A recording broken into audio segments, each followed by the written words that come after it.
Bonjour, bienvenue sur Blocky. Alors, je vais vous présenter aujourd'hui un tout petit clavier avec un trackball intégré radiofréquence qui est fait vraiment pour piloter un net-top à distance, donc depuis son canapé. L'idée, c'est d'avoir toutes les fonctionnalités d'un clavier et d'une souris dans un seul objet, en radiofréquence, donc avec une petite clé USB, et tout ça très simple à utiliser, avec beaucoup de boutons de raccourci pour pouvoir manipuler la plupart des programmes sans avoir trop à se casser la tête quand on est au fond de son canapé et qu'on veut juste lancer un nouveau film. Donc j'ai découpé tout ça, un CD de pilote qui sera pas forcément utile, un petit clavier avec trackball intégré et donc une clé USB. Donc on va commencer par celle-ci, donc vraiment toute petite clé avec un petit bouton pour pouvoir appairer les deux systèmes ensemble. Donc on doit retrouver un bouton identique sur cette machine, ça doit être celui-ci, voilà. Donc il suffit d'appuyer sur les deux boutons quand les deux sont alimentés pour pouvoir les faire se reconnaître. On a également donc une molette qui permet de faire défiler une page web par exemple, un trackball avec une boule métal, et ici les deux boutons de la souris. Donc en fait l'idée c'est de pouvoir manipuler le trackball et le clic gauche, clic droit sans aucun problème, sans aucune difficulté.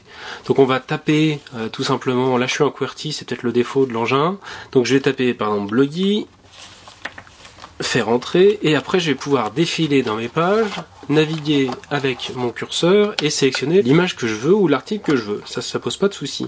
On a également des fonctionnalités ici pour monter et baisser le volume, avance rapide, retour, play, pause, etc. Toutes les fonctions habituelles. Et ici des raccourcis pour pouvoir lancer des fonctionnalités, des programmes Word, faire du copier-coller. Évidemment, le clavier n'est pas le clavier le plus ergonomique qui soit, hein. L'idée c'est vraiment de pianoter avec les pouces. On peut taper un petit mail avec ce genre de choses, mais c'est plutôt pour chatter rapidement et donner une petite information que pour vraiment taper un long texte.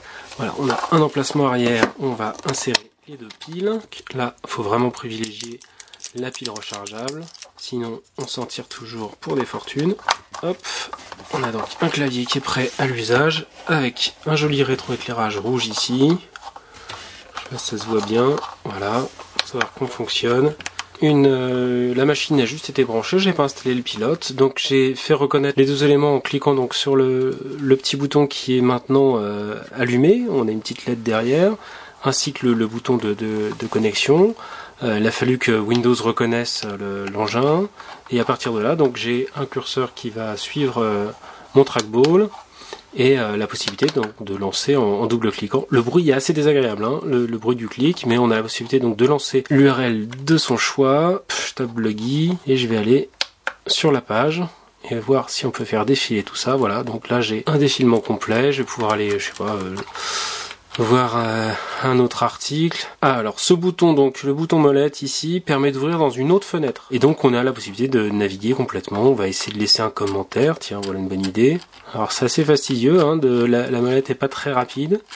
Donc descendre tout en bas de l'article, ça prend un petit peu de temps. Test, commentaire. Voilà. Avec un clavier en AZERTY, c'est pas toujours très simple. Test commentaire, clavier. Voilà, alors c'est vraiment pas le clavier avec la meilleure ergonomie qui soit, mais c'est vraiment fait pour être, c'est super léger, hein. C'est vraiment fait pour être travaillé avec les pouces. Donc test commentaire, clavier sans fil. Voilà, on va essayer de faire un point. Ouais, c'est bon. On va envoyer ça. Il faudra que je teste un petit peu la portée de l'engin. Est-ce que la machine va réagir au... Ouais, donc les fonctionnalités typiquement ça marche tout à fait bien. Donc on va baisser le son. On va augmenter plutôt. Voilà, donc ça fonctionne aussi parfaitement. Je vais essayer de faire pause ou stop. D'abord pause. Donc pause, voilà, tout ça marche. Stop, on a arrêté. On va relancer. Bah, tout fonctionne a priori sans problème. On va essayer de lancer. Voilà, donc là je peux lancer une nouvelle page web, un programme d'email, mais je suppose que voilà, Outlook Express. Voilà, donc tout petit clavier, assez sympathique. Je vais vous montrer un petit peu son poids pour que vous puissiez vous faire une idée, parce que c'est vraiment très très très léger, assez agréable à utiliser au final. Je suis assez surpris. Voilà. Donc il fait 243 grammes. Je vais vous montrer ça. Voilà, 244 grammes pour un tout petit clavier qui tient vraiment dans la main.